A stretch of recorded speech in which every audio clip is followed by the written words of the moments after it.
would like to look at a bit closer as well, communications and.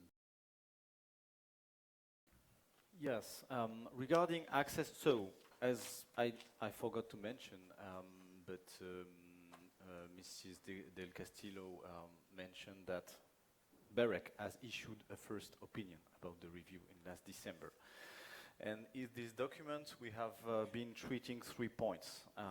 The question of access, the question of OTT1, Electronic Communication Service Regulation, and also institutional setup. But, you know, institutional questions are quite boring, so I will just limit myself to the 2 important things.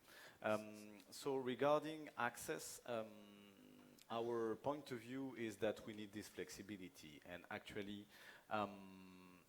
if the Commission, the European institutions are setting objectives in terms of connectivity, and they're plenty right, what we would like is to be control on that.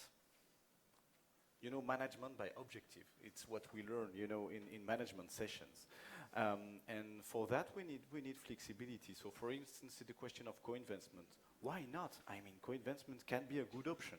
I mean, it's the way we have chosen in France, so I won't tell you that it's not a good option. But actually, in France, we regulate co-investment.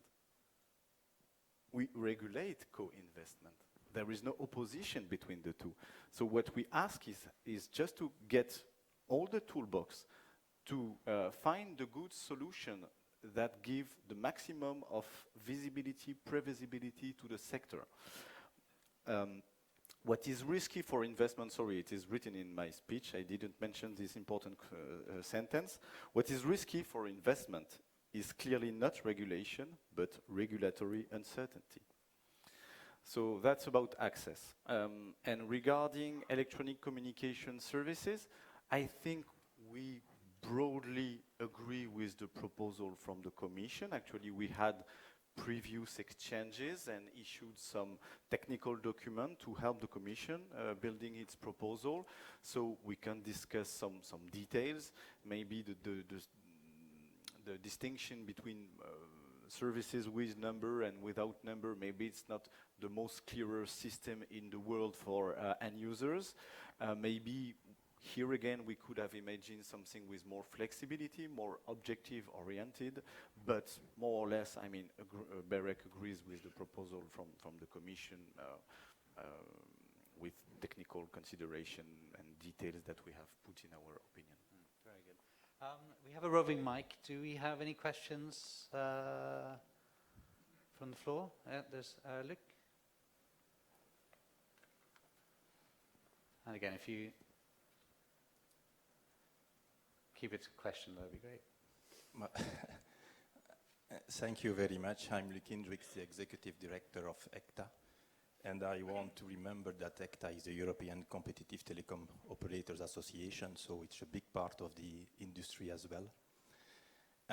I want first to start to congratulate Sébastien with the time he spent with his kids, because the kids that play with Pikachu or on Lego and so on, those are the digital natives, and those are those that will in fact bring and drive the welfare reaching from the digital economy. So it's very important to see and to understand how they cope with what we do today, because they will be the ones that will do it tomorrow. On the other hand, I would also like to stress that where we see lots of investment in fiber to the home, for example, in the countries, we see important competitive forces. It's also the case for Spain, it's the case for France, with Free, Brick, SFR. And even we see there that the alternative operators, because they entered the market later, have to invest more. And what we see that they invest more compared to their size. We see Free investing at investment rates of 30%, which is much more than the incumbents. On the code, we also believe that the SMP regime is essential, and is essential to achieve to the objective, because we believe in sustainable long-term competition, we believe in infrastructure competition, and we don't think that there will be regulation forever, and we don't ask for that. We take it out of the code, but simply because no operator will have SMP, and so no regulation will be needed. Also, I would like to ask some questions, because I see some, in what have you said, some kind of contradiction. On the one hand, we see people asking for more flexibility in terms of technology and so on for some kind of operators, and on the other hand, refusing to offer this flexibility to those that would need it. So we would say we would simplify some access rules and so on. So there is a kind of contradiction. Also, we need to be careful that we do not move from SMP, single SMP position, to duopoly or oligopoly market structure. And again, Belgium is the bad example of it. It's a duopoly market structure with very high prices and investment rates that are lower than, for example, a country in France where you have very high competitive pressure. Okay. So, thank you. Thanks, Luc. Who wants to respond to those concerns, I guess, is the best way? Anthony or Sebastian? Yeah, I won't say anything about Belgium, if only because I think there's a market review being prepared for this country we're sitting in. But more generally, I think we welcome, of course, the recognition by Luc that the day will come when regulation won't be needed, and that infrastructure competition is probably the principal means by which we reach that point. It does mean, of course, that nirvana will not come on its own. I think regulation needs to be dedicated to reaching that point.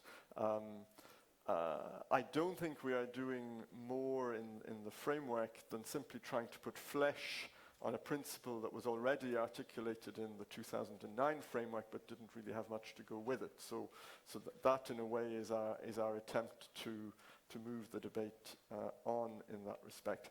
On duopoly, oligopoly, that will be the end point. I mean, I don't think we see the end point when regulation will not be necessary anymore as the period when we have 4 and 5 fixed networks in much of the European territory. We try to somehow build a means of producing that with the idea of co-investment and giving that a good push, and we see the effect it has in France to date.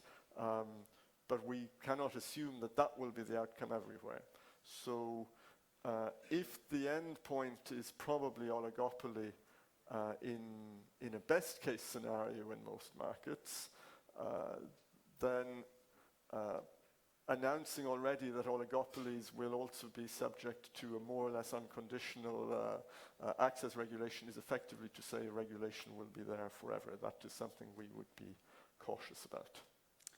And on that bombshell, I think we'll leave everyone to fuel up on coffee. I'd like to thank the panel very much for the remarks, and go out for coffee. We'll be back in about 15 minutes, and I'd like to thank them in the traditional way.